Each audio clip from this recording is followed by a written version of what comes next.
Alrighty, folks, this is episode number 126 of YWC Football Talk. It is a good day today because the Patriots won. And who better to have on for a Patriots win than actually, it's his first time this season back on the show with me, but Pat Lane from Pat's Pulpit, from the Patriots Nation Podcast. He's back. Patriots win. It's a good day. Pat, you feeling as good as I am? Feeling good. I'm feeling good, man. 5-4, and Bills lost today to the Jags, and things are looking good. Things are looking good in the AFC for the Patriots. Yeah, exactly. We were talking about it off camera just before we started recording, but it's open season for the AFC. Like that's honestly the thing I liked about the NFL as a whole this year. Maybe in the NFC it's a little not like the same, but you don't really know who's going to win. Like there's no clear cut favorite. Like there's the teams that obviously you can already tell that are cut above the rest, but then the rest, like this wild card races and these divisional races are truly going to come down to December. I don't think you're going to see any of the whole, champ crab by Thanksgiving night things that we've seen in the past. 100%. I mean, everyone keeps expecting, and I do too, keeps expecting the Chiefs to, all of a sudden just make that leap and be good. They played like garbage again today.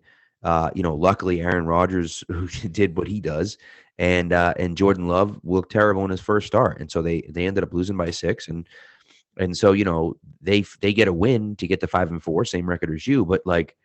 Right now, the Chiefs don't scare me, and they shouldn't scare anyone. They're playing awful offensively and defensively. They had a good game defensively today. Like I said, Love missed a million passes, but every team looks beatable in the AFC. The Bengals looked like the best team in the AFC 2 weeks ago, and they've lost 2 straight games. One of them to the Jets, and then one of them they got absolutely shit pumped today by the Browns. Like they're just not for real anymore. So you look at the Bengals, say, okay, they stink. All right, now on to the next.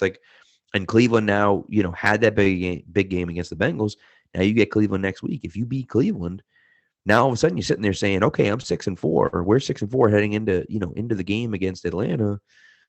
And all of a sudden we might be able to make some noise here in the AFC. And so that's, and like we said, we talked about a little bit off air, like it's not necessarily a must win this weekend, but after getting a 5-4 and getting above 500 for the first time all year, to be able to kind of put some, a 4-game winning streak is no joke. And to be able to win 4 games in a row and win games in your conference, and now you're looking at it saying, all right, this is where we can really make some noise. And again, it's just going to end up this is where I'm looking at it. Right now, even if they lose to Cleveland, you got a shot to make the playoffs, right? They're the 7th seed right now. You got a shot to make the playoffs, even if you lose to Cleveland. If you beat Cleveland, now you might be talking about you got a chance to win the division. And I think that's something that I most certainly did not expect. I would say the majority of people that talk about or look at the NFL or watch the NFL wouldn't have expected that either. And so that's something that's pretty exciting because now, you get the same amount of wins as the Bills, and you get a tough matchup in Cleveland. You beat Cleveland. Now all of a sudden it's like, okay, now we got the Bills. We still got 2 against the Bills. So obviously you got to take care of business there, but it gives you an opportunity now to get on the board and somehow win the AFC East. No, exactly, 100%. You're right. It's just you always love to see parity in the NFL in my eyes. But even going back to your points too, like Kansas City, I feel like tomorrow you're going to see all these network heads and stuff, like whether it be Fox or ESPN. I like to avoid that for obvious reasons. Look, for my football, we know we've talked about this before. Both Stoolies, I go to part of my take. And some other stuff, but with those guys, they're going to come out tomorrow. It'll be like, oh, can this turn Can this turn Kansas City season around? Can this do this, and this? But the way I look at the Chiefs right now is, their defense doesn't scare me. I've been saying this for weeks on here now. I feel like whenever Patrick Mahomes makes a play, he's always looking for that da-na-na music to follow his play. Yeah. And them next week, they have a huge test against the Las Vegas Raiders on Sunday Night Football, which is going to be interesting because obviously the Raiders lost today to the Giants. But back to the Patriots, look at this time last year. We were 1-5, 2-5. Yeah, we were 2-5. Yeah. The Monday Nighter where I'll be honest, we should have lost the Monday Nighter against the Jets. I remember being fired up because we had the crappy out month of October. We had the Kansas City loss, Denver got killed by San Francisco, and then had the fumble against Buffalo, and then to go into New York and win that game, which was a game, like I said, we shouldn't have won. Man, being 5-4 right now, honestly, it feels so good. And also, like you're saying, it's the first time we were above 500 this season and above 500 for the first time since last September, which is just crazy to think about considering how good the Patriots have been for so long. Right. Yeah. And it's, and it's one of those things where, to me, it's kind of like, all right, you're going to get some up and downs from Mac, right? I think Mac played pretty well last week.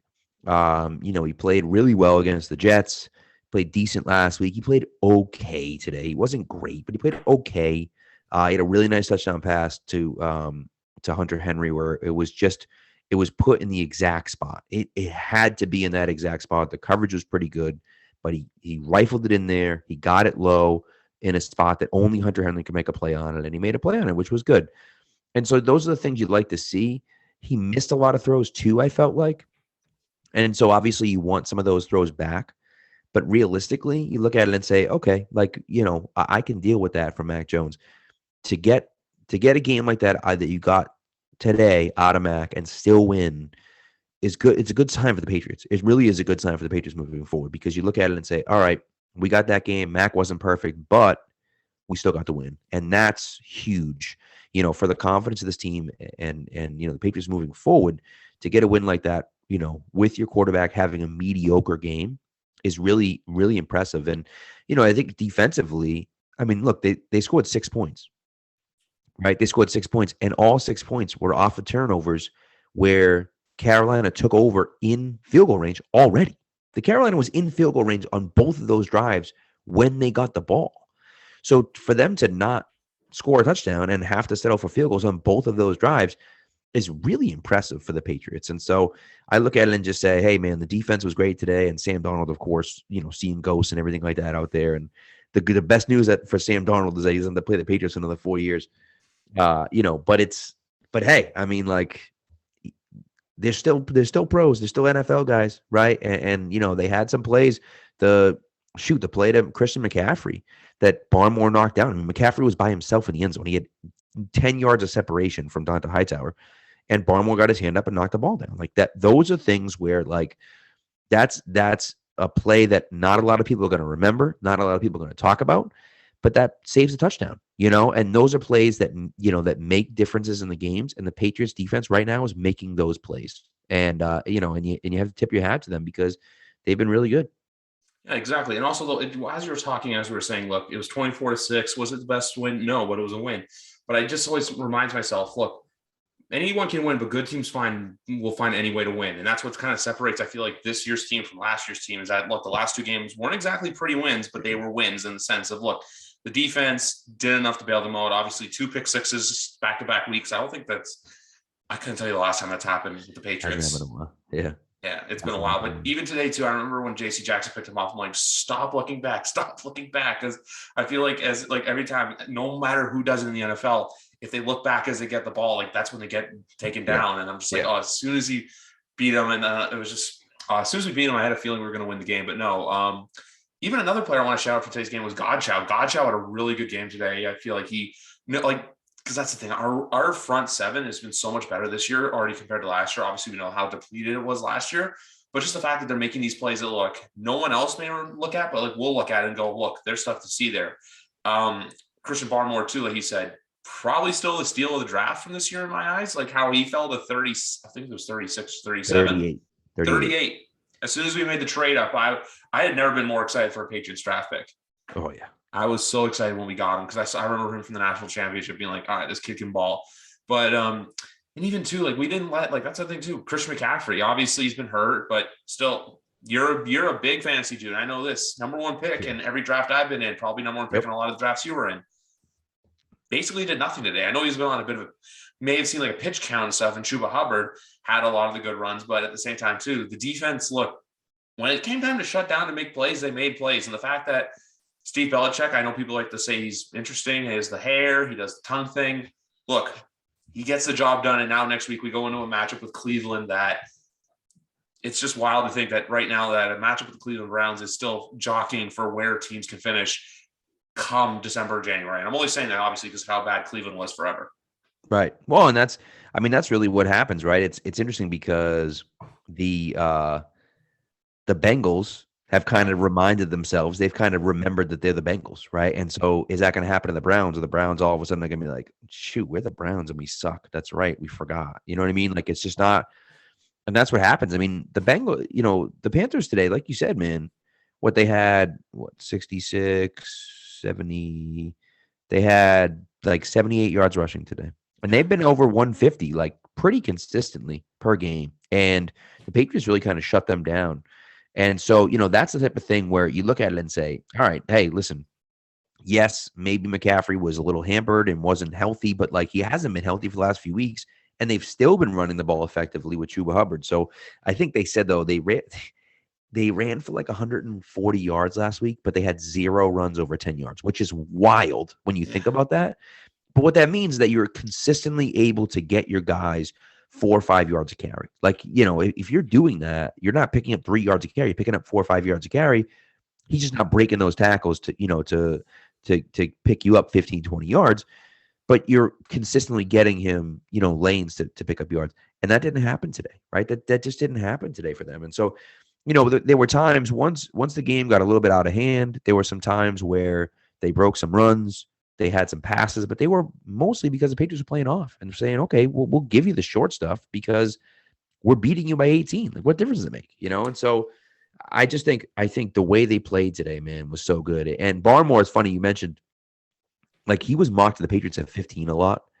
And I was like, I swear to God, if the Patriots draft a freaking defensive lineman at 15 with a need for quarterback, I'm going to throw something out the window. Like, I'm going to lose my mind. And I think that was justifiable in the moment. And of course, they draft Mac Jones at 15, and it was great.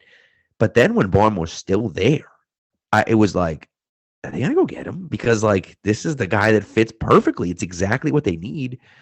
And I think the Broncos, traded up to 36, I want to say, to get Williams, the running back out of UNC. And, and so it was like, so now you're sitting there saying, okay, well, Cincinnati's got to take a lineman and whatever. So, so you say, okay, since he's there and you trade up and you make the pick, and it's like, you give up 2 fourth-round picks as well as your third-round pick to move up and get him. But, like, I mean, as you said, it looks like the Steelers draft right now. Like, he should have been a first-round pick for sure.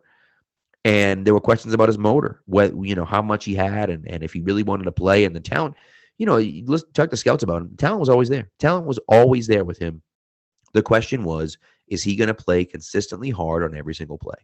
And there was some questions as to whether that was the case. And right now, and again, we're only 9 games into his career, but right now, he's been consistently balling out. And you've heard Belichick just sing his praises, which you don't hear him do with rookies. And he's in there, he's working hard, he's progressing, doing. That doesn't happen, with especially with rookies. And Bill's really pumping his tires a lot, and that makes me feel all warm and fuzzy when I think about the Patriots' new defensive lineman. Yeah, exactly. Two other players I want to give shout outs to for today. Well, I mean, Miles Bryant, I think he cracked DJ Moore's ribs in that one. But that was a good football hit. And the other one too is another rookie who's finally finding his footing. I felt bad for him after game 1, but Ramondre Stevenson really filling the role. I know Damian Harris, obviously RB1, he's been great all year. Yeah. But Stevenson, when he's come in, he's made plays, which obviously, unfortunately, hopefully he's not. I believe it was a head injury, so we'll see what happens for him. But that's the other thing too I was gonna say, because with head injuries, I know Gunners, as soon as I saw him, I'm like, yeah, that's a concussion. Like, that was one of those ones where I saw, like, I haven't played too much football, but like I've watched enough to know, I'm like, okay, he's concussed. So hopefully Ramondre's fine, but we'll see. But no, like to quote, I'm going to quote Keegan right here. He's a hoss. He's not. I'm not going to say blunt force trauma with him, because that term lived and died with LeGarrette Blount, excuse me. But he kind of reminds me of like a miniature version of him. Yeah, I mean, Stevenson, and he's good catching the ball to the backfield. I thought that was one of Mac's best reads of the day, where he just kind of looped it over the top and knew that there was going to be a defensive lineman on Stevenson, and Stevenson just outran him and picked up 25 yards on the catch or whatever it was. That's the type of stuff that you love to see. And Stevenson's been great. I mean, he averaged 6.2 yards per carry today. Like, he really did a nice job carrying the ball. You mentioned Damian Harris. He scored another touchdown. I believe that's 5 games in a row. He's got 4 games. I think he's 4 games in a row, 5 TDs in the last 4 games. Like, he's been awesome. And, he only averaged 2 yards per carry today. There wasn't a ton of running room for him in the middle. But, like, man, you get him near the goal line and he's scoring. So, it's one of those things for me where I look at it and say, like, all right, we're on the right track with this running game. And Stevenson's been a big part of that. Now, Harris left with an injury. Stevenson left with an injury. So, they're already shorthanded with James White out for the year. So, like, the question is, can either of those guys bounce back and be healthy this week? If not, you're looking at Brandon Bolden and J.J. Taylor next week. Like, in a game that you have to win, and you're going to want to run the ball a decent amount against Cleveland, because you got to remember, Cleveland's got Myles Garrett. Like, that's tough. That's a tough assignment, and Clowney on the other side, right? So that's a tough assignment for anyone. Never mind, Isaiah flipping Wynn, who like has just been garbage. And listen, Isaiah Wynn has decent plays too. He does okay, but some of the plays where the strip sack on Mac, that's a full on miscommunication by somebody, because yes, Hunter Henry blocks him, but then he clearly releases to go out for a route, and Isaiah Wynn blocks nobody. So like, if you're Isaiah Wynn, you have to know that you have that guy. Or maybe it was a miscommunication by Henry, and Henry shouldn't have let the guy go. I don't know. But like, somebody screwed up there. And to me, I'm going to blame Isaiah Wynn because he blocked nobody on that play. He didn't do anything, right? So like, those are the types of things that can't happen. You're going to get your young quarterback killed. The offensive line's been much better as of late. And so look, things happen. Like, it is what it is. What are you going to do? But like, we need more out of a guy like Isaiah Wynn. We really do. And so we'll see what happens to Trent Brown if he's able to come back. He should be able to come back at this point, come off of IR. He obviously hasn't yet. He hasn't been spotted at practice. There's been really no word on him since he went on IR. So like, I don't know if he's going to come back this year. I honestly don't. I don't know. So, they don't really have. Justin Herron was fine at left tackle, but like, Isaiah Wynn is a better player than Justin Herron. So like, you don't want to be rolling out with Justin Herron, but like, you got to be able to run the ball against the Browns. And if you can't, you're gonna be in a lot of trouble if those two can pin their ears back and come after you, because they're two of the best in the league getting after the quarterback. Yeah, exactly. And even because with the offensive lineman, there's like always two guys I feel like we're playing great today. Because like, a lot of the times with football, look, it's when you don't play well, not when you don't play well, it's when your name doesn't get called out by anyone, and that was David Andrews and Ted Karras. Or I believe Ted Karras at one guard, but he's even coming up in fine. Because I remember when Ted Karras signed here in March, everyone thought, oh, that's because David Andrews was out. Then the next day, like, David Andrews obviously re-signs with the Patriots. He did the same thing like Hightower and McCourty have done in the past, where they'll go out, test the market, then realize, hey, look, maybe I want to stay home. So they stay home. But like, yeah, apart from Wynn, though, I feel like, look, the offensive line was like okay today. Like, they didn't let up any plays. And obviously, too, there's two. Now I can think of two strip sacks on Mac throughout the year, where it was the Dallas game and then Carolina today. But no, all in all, when I look at it today, it's like we said before, hey, a win's a win. That's all we can do. And when I get to wake up and see that the Patriots won and everyone getting to talk about it, Victory Monday feels a little sweeter. Yeah. And that's really the thing. I mean, honestly, at this point, it's just, win and just keep going. And really, like, for the Patriots now, it's again, like, let's string these games together. You get a 3-game winning streak, which is great. And now you give yourself a chance. Whereas before, like you mentioned, we were 1-3, and I'm looking at it saying, not only are you 1-3, you're 0-3 at home. Like, this is not good, right? This is really bad. And so you need to find a way to start winning some games, right? And so to start out 0-4 at home, right? And be 2-4, 0-4 at home. You're like, whoa, like, this is not good. You get those home games and you're kind of like, all right, you got to win some of these home games, because the road is a tough road. And of course, now they're undefeated on the road. They got 4-0 on the road, for God's sakes, right? But like, you have to win those games. And, and so we'll see what happens, obviously. But like, to be 5-4 and in this situation where, at 2-4, at 1-3 and 2-4, you're looking at it saying, yeah, no, I don't think so. Like, yeah, you played some of those games close. Obviously, you played the Dallas game close, and you played the Tampa game close, but you still got to win, right? And to not win those games, to not win the Dolphins game at the beginning of the season, and to lose the other two close games, you're like, man, that just, you feel like you have an opportunity and you're squandering it. And now to be back up over 500, and again, it's wide open in the AFC. It's wide open. Yes, the Ravens look very good. Yes, the Titans, after last week and then this week already. Now, who knows what's going to happen at the end of the second half? If they're up 21-3 at the half, like,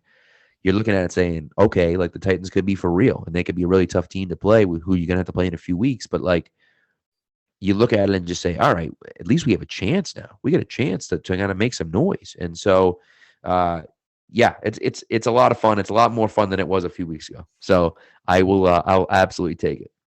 Exactly. But also, I'll say this too: is that 21-3 at the half is the scariest score I know in sports, because that was the score of Super Bowl 51 at the half was 21-3, It which was in fact. it was in fact. And I remember everyone at my Super Bowl party was enjoying Lady Gaga, and I'm sitting there like, we're getting killed. This is great. I don't think anyone's doing that tonight, even though tonight's game is the home of this year's Super Bowl. But at the same time, too, look, it's just something you always got to keep guard up. Like, for example, the hat you're wearing right now, Boston Bruins. Last night when the Leafs went up 4-1, I'm like, oh, great, my PTSD is kicking in, especially when Pasternak scored. But then they got the empty netter.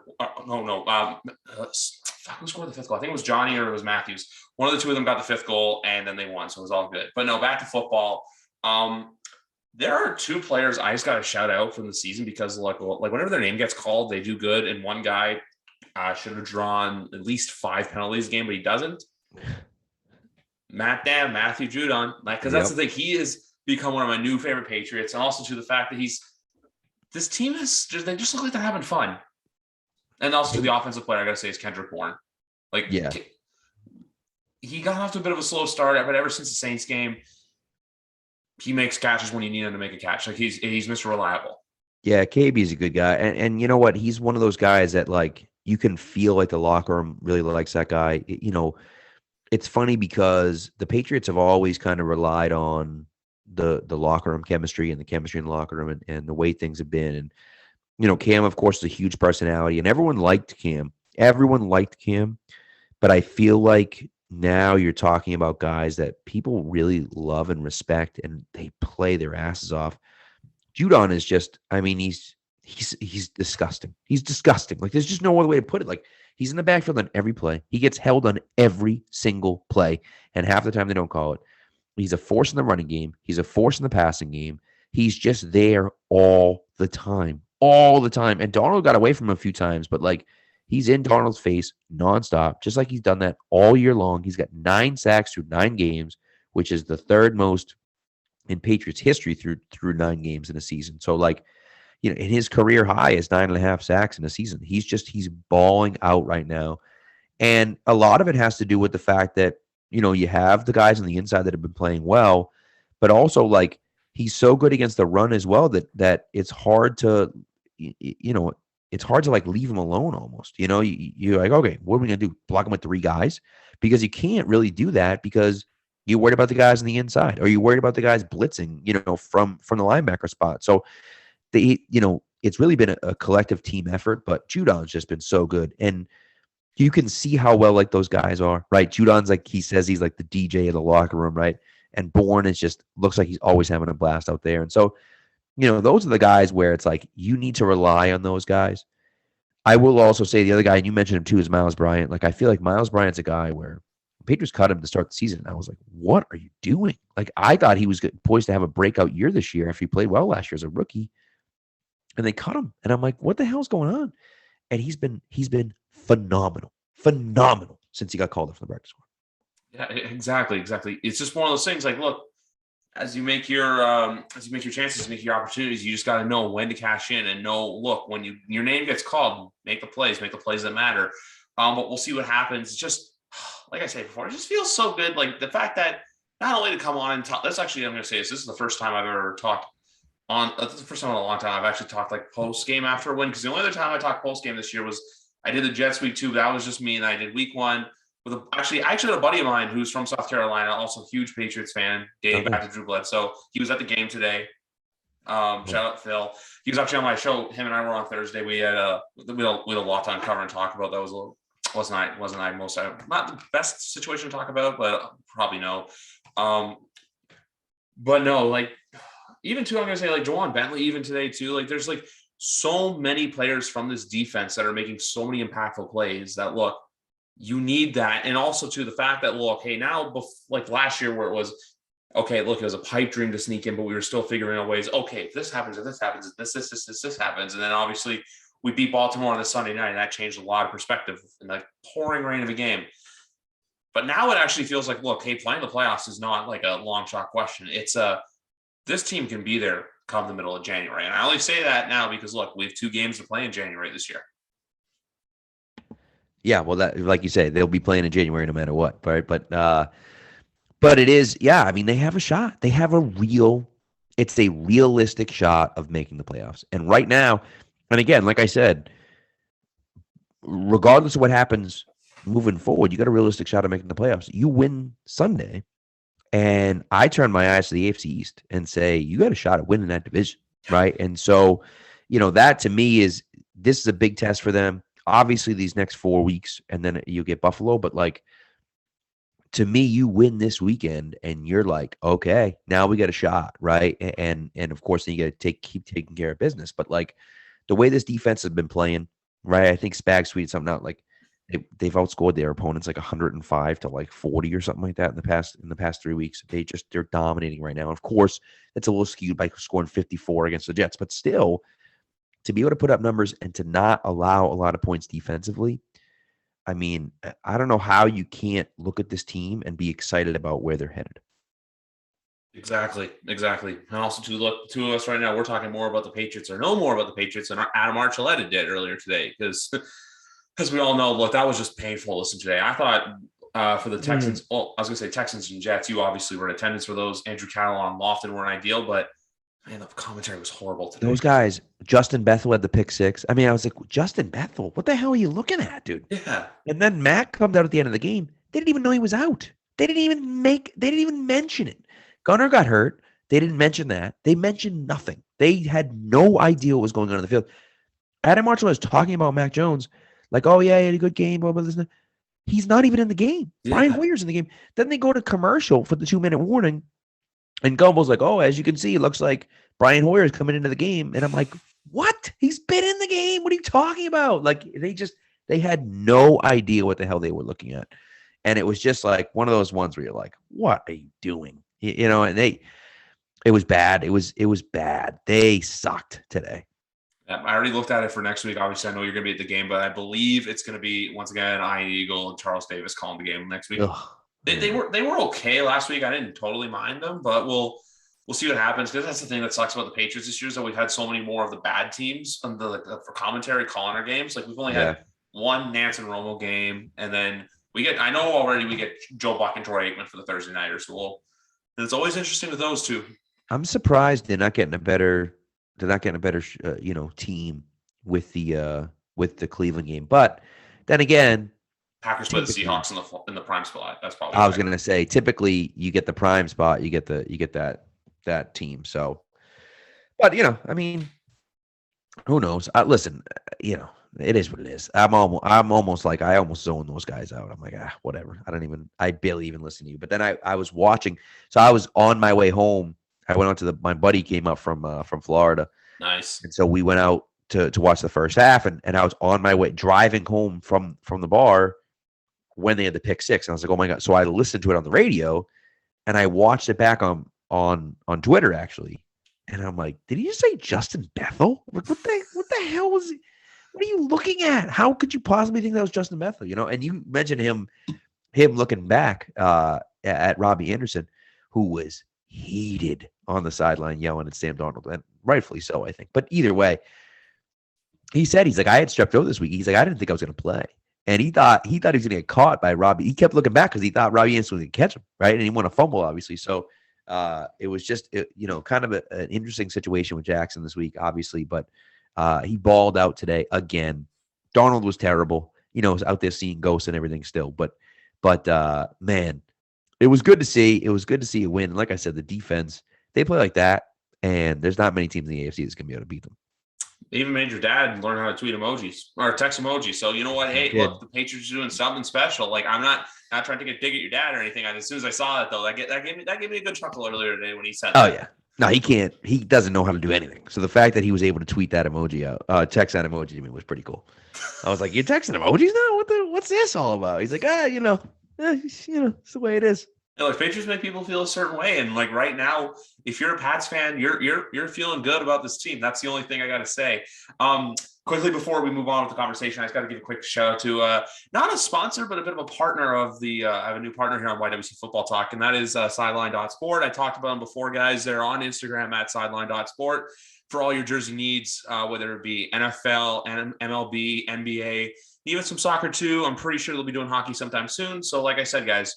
For all the jersey needs, just go to sideline.sport. They'll get you what you want. And also, too, tell them that I sent you. Just a quick little shout out that I had to give. But moving on just for other NFL news and notes throughout the day. Look, the fact that I don't know what's more shocking with that Bills-Jags game I want to talk about. The fact that the Bills lost or the fact that it was a field goal game. Like literally field goals only. I mean, it was just like one of those things. And it shows you enough about the Jags. Like they took over a bunch of times. They turned the Bills turned the ball over 3 or 4 times, and they should have turned it over another one. Josh Allen got strip sacked on that second to last play of the game. I mean, it wasn't even close. It was clearly a fumble, and they must have said something. Forward progress or whatever. Blah blah blah. But it's like, come on, dude. Like that's foolish. Either way, they turn it over. They get it in field goal range twice, and just like the Panthers, they couldn't do anything with the ball. Jacksonville was brutal today, but their defense played good enough where it was like it didn't even matter. I mean, it was just Josh Allen today. Josh Allen he ended up with 264 yards passing. Like he was decent. Trevor Lawrence had 118 yards passing on 15 completions. 15 completions. I mean, they had under 200 yards of offense. They had under 200 yards of offense and won. So that's the stuff where it's like the Bills, you finish with a game like that, and, Josh Allen was your leading rusher. Devin Singletary finished with 16 yards rushing. I mean, they only gave him the ball 6 times, but, like, you got to run the ball. You have to run the ball a little bit, right? When nothing else is working, you got to run it a little bit, and they weren't able to establish the run at all. They didn't even try, really. And so it's just kind of like, I don't know what the hell was going on with the Bills today. Jacksonville's terrible. They've quit on their head coach for the most part.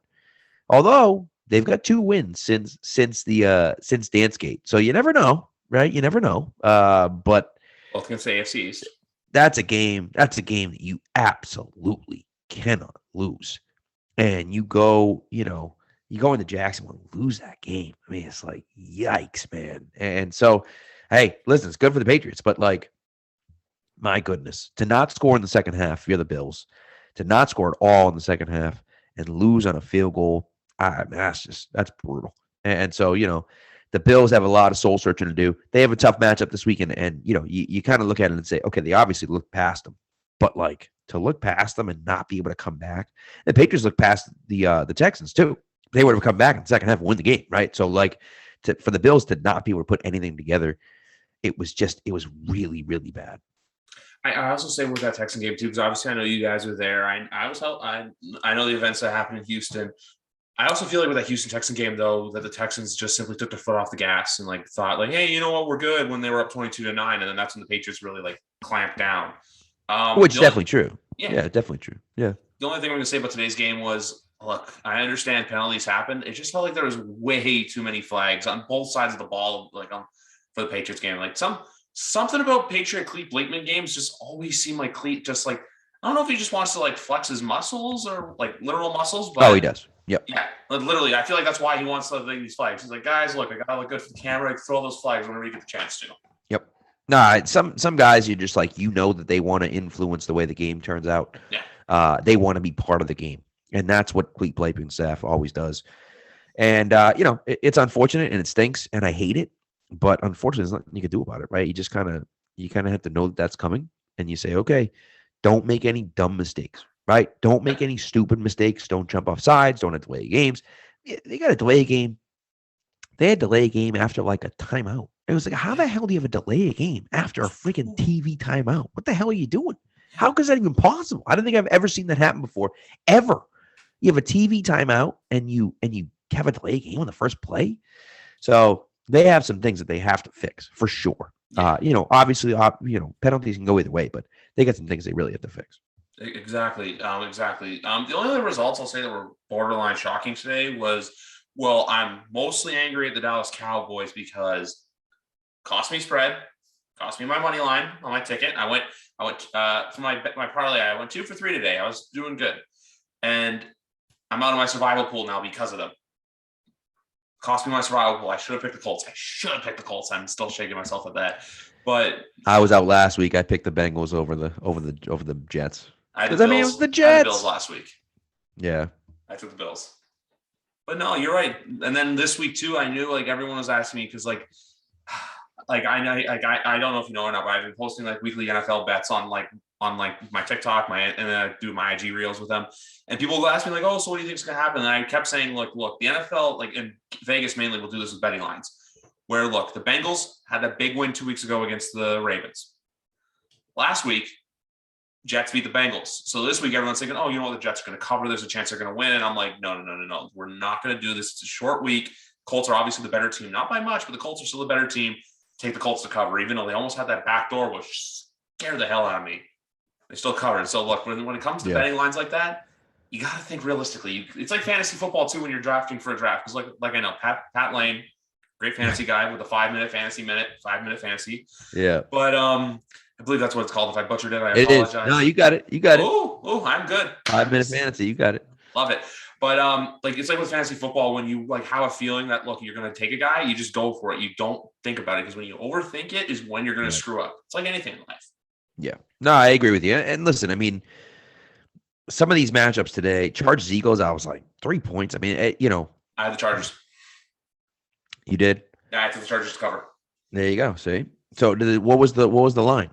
I was like, the line was weird. It went from like Chargers -1 to -2 to a pick'em. I think it may have closed. Like when I put my ticket into bed, it was Chargers at pick'em. So I figured either way, I was winning that one. I had a horrible week besides that, because there's a lot of people I picked. I'll be honest. I picked the Bengals because I thought Bengals were going to bounce back after the Jets game. Yeah.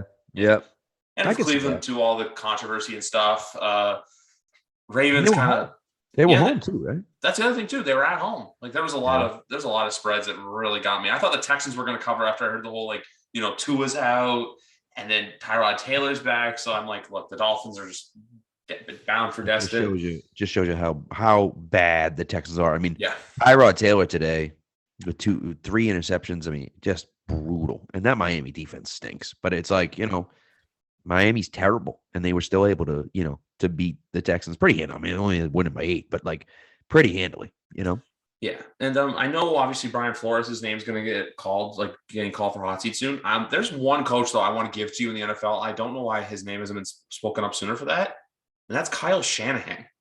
Because if you think about it, besides this one season they went to the Super Bowl, they have been having losing seasons. Now, obviously, I know injuries are a big part of that, but I think his name's one you may start hearing more of. But at the same time, too, I feel like because they've been to a Super Bowl recently, he may get by.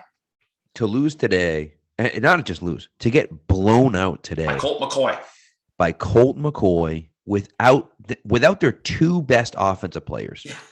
To lose that badly is embarrassing. I mean, that's just embarrassing. And you supposedly have this great defense. You got George Kittle back, right? I know you lost your running backs and whatever, but like, for God's sakes, man, like you're talking about you have your full complement of weapons offensively, except for your number 1 running back. That's it. That's the only thing you're missing is your running back. So it's like that you should be able to put up enough points. And Arizona's defense is good. Don't get me wrong. Arizona's defense is good, but like you should be able to put up enough points, and you should be able to stop freaking Colt McCoy, for God's sakes. And they weren't able to do it. An embarrassing loss by San Fran. I think you're right. Like, he is arguably the most overrated coach in the NFL. 22 for 26, 249 yards with a touchdown. And then Jimmy had a better day, because I'm looking at the touchdown. Jimmy went 28 for 40, but 326 yards with a touchdown and a pick.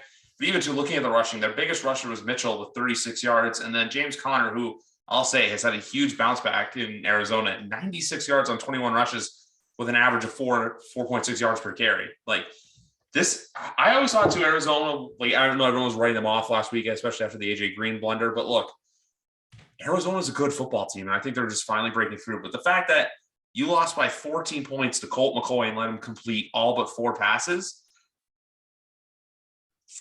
that's bad. It's really bad. And they only ran the ball 10 times, but like they were down 14 points by the end of the first quarter, right? They were down 17-0 early in late in the second quarter. Like it just got to a point where you have to throw because you're down so much. But like, man, that's just a bad football team right now. And again, like, maybe they'll bounce back, but like that's a bad loss, and the Falcons are another one.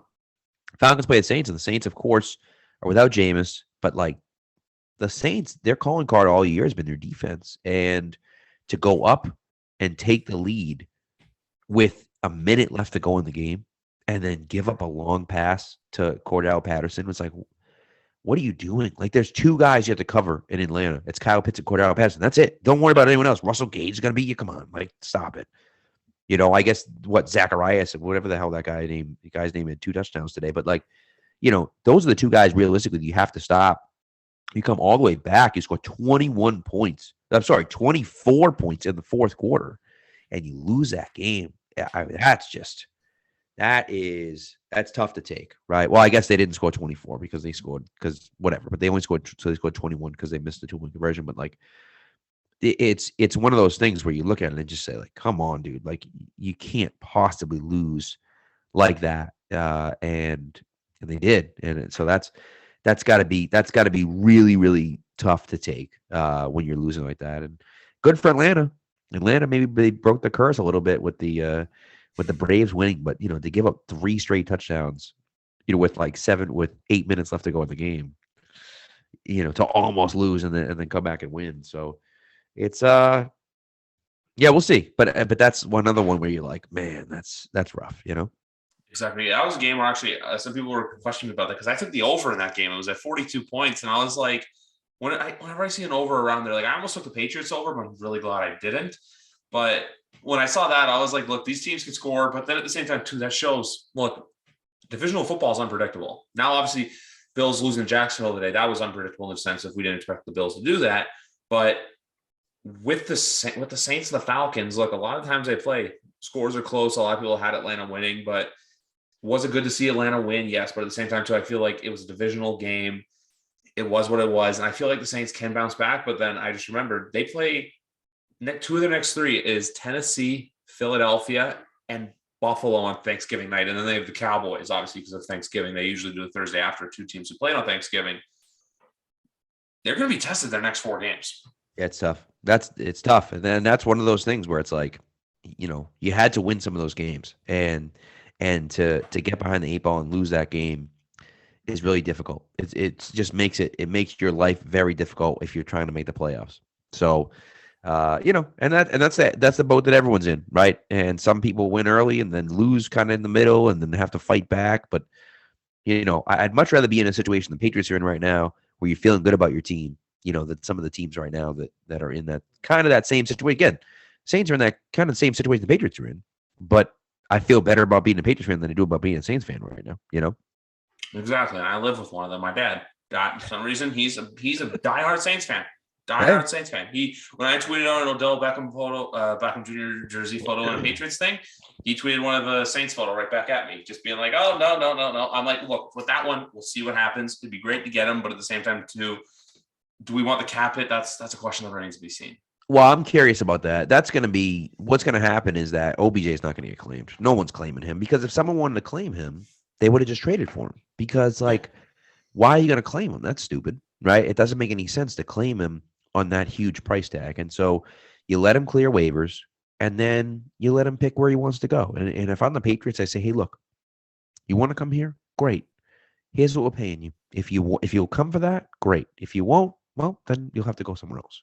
And for him, if I'm OBJ, the biggest thing that I'm concerned about right now is not obviously winning is obviously huge, but is turning your image around. Your image is so bad right now. If you're OBJ, people think that you're a dog, that you quit on your team, and that you stink.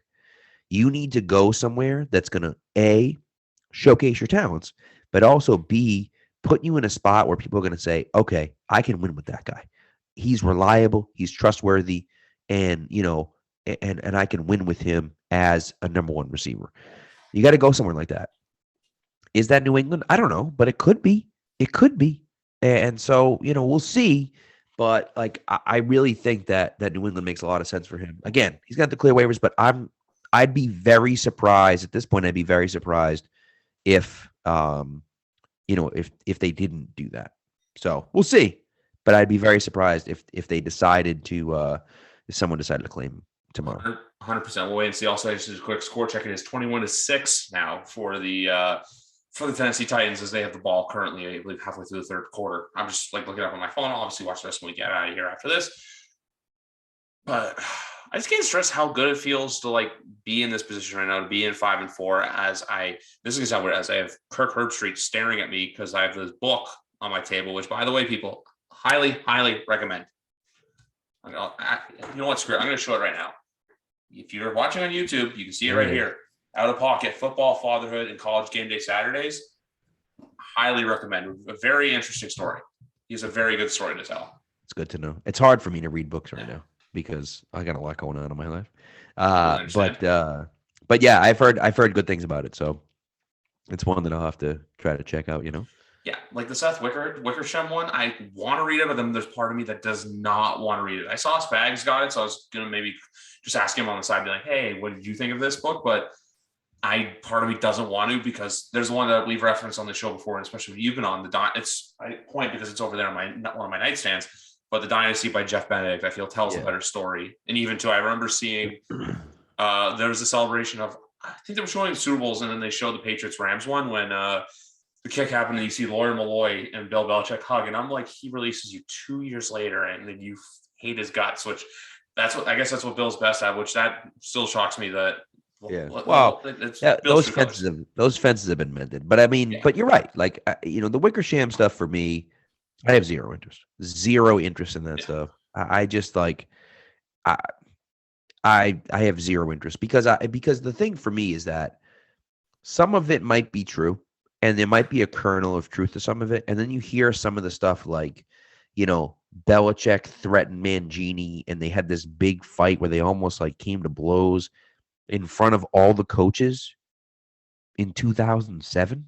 Or that traded this year's draft apparently for Jimmy. It's like, come on, dude. Like in 2000, you're telling me in 2007 they almost fought in front of all the coaches in the NFL and we never heard about it? That's the stupidest thing I've ever heard.